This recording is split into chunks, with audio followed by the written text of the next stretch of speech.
মুকব্যাংদের video দেখতে কিন্তু আমার বেশ ভালোই লাগে। রাত্রে খাওয়া দাওয়া করে প্রতিদিন যখন শুয়ে পড়ি অনলাইনে একের পর এক ভিডিও স্ক্রল করতে থাকি, তখন কেন জানি মুকব্যাংদের ভিডিও বেশি আসে। মুকব্যাং বলতে আমি বুঝিয়েছি যারা খাওয়ার ভিডিও করেন, ভোজন রসিক ব্যক্তিরা রসিয়ে রসিয়ে খান, সেটা আমরা এনজয় করি ভিডিওর মাধ্যমে। এটা কিন্তু একটা অন্যরকম অনুভূতি। তো খাওয়ার নিয়ে এত কথা বলছি যেহেতু আজকের খাবারটা ছিল একটা প্রোগ্রামে গিয়েছিলাম, এনজিওর প্রোগ্রাম নবপল্লব থেকে। নবপল্লবের একটা অ্যানাউন্সমেন্ট আপনাদেরকে দিব এবং আজকের ভিডিওটা সেজন্যই করা। তো এখন দুপুর 2টা বাজে, মিটিংটা শেষ করে বাসাতে এসেছি, গোসল করলাম, খুব খিদে পেয়েছে, এই জন্য ভাবলাম খাবারটা খাই এবং বন্ধুদের সঙ্গে একটা ভিডিও শেয়ার করি এবং কিছু কথা বলি। যে অ্যানাউন্সমেন্টটা, নবপল্লব হচ্ছে একটি এনজিও সংস্থা আমাদের কয়রা উপজেলাতে সামনে। আমাদের কয়রা উপজেলার যেহেতু 7টা ইউনিয়ন ব্যাপী ঘূর্ণিঝড় ও দুর্যোগ মোকাবেলার প্রস্তুতি এবং জলবায়ু পরিবর্তনজনিত সমস্যা নিয়ে 1 ঘন্টা ব্যাপী একটি মঞ্চ নাটক করবে। প্রত্যেকটা ইউনিয়নে 2টা করে শো হবে, আর পুরো দায়িত্বটা কিন্তু আমার উপরে দেয়া হয়েছে। এই নাটকের স্ক্রিন প্লে থেকে শুরু করে স্ক্রিপ্ট রাইটার, পরিচালনা এবং সর্বোপরি সার্বিক দায়িত্ব হচ্ছে আমার উপরে এবং আমার একাডেমির উপরে। এই জন্য 1 ঘন্টা ব্যাপী আমি একটা নাটক, আমার লেখা নাটক মঞ্চস্থ হতে যাচ্ছে। তার একটা ফাইনাল মিটিং ছিল আজকে।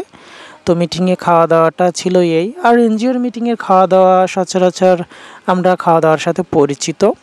সাদা ভাত ছিল, মাংস ছিল, সালাদ এবং একটা ডিম সেদ্ধ। তো বাসাতে এসে তখন মায়ের রান্নাও দেখি, রান্নার কাজ চলছে। তো আমি ভাবলাম এই খাবারটাই খেয়ে বন্ধুদের সাথে ভিডিওটা করি। আর আমরা যেহেতু উপকূলীয় এলাকার লোক, আমাদের ঘূর্ণিঝড়, জলোচ্ছ্বাস এবং বন্যা হচ্ছে আমাদের নিত্যদিনের সঙ্গী। এদের সঙ্গে আমাদের একটা মিতালি গড়ে উঠেছে ছোটোবেলা থেকে। তো এটা সচেতন করতে নাটক কিন্তু একটা জোরালো ভূমিকা পালন করে।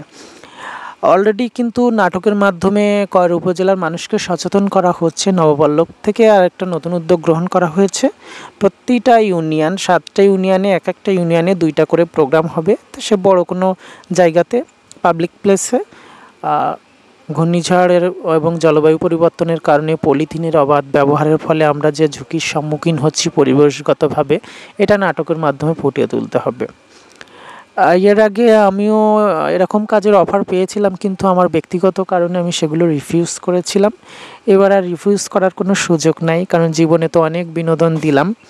এবার একটু সমাজ সচেতনতামূলক কাজ করি এবং এ থেকে সবাই লাভবান হবে। আমরা পাশাপাশি জনগণ সচেতন হবে এবং আর্থিকভাবেও কিন্তু একটা লাভবান হওয়ার সুযোগ রয়েছে। একজন সাংস্কৃতিক কর্মী হিসাবে আমার একটা দায়বদ্ধতা পড়ে, এজন্য আমি এটাতে রাজি হয়ে গেলাম। এবং সব কিছু ঠিকঠাক থাকলে সামনে হতে যাচ্ছে জলবায়ু পরিবর্তনের উপরে আমাদের একটি নাটক। তো আজকের ভিডিওটা এই ছিল। কেমন লাগলো অবশ্যই কমেন্টস করে জানাবেন। আর কে কেমন নাটক দেখতে চান এবং কেমন চরিত্রে দেখতে চান অবশ্যই কমেন্টস করে জানাবেন। যেহেতু নাটকের স্ক্রিপ্ট লেখার কাজ চলবে।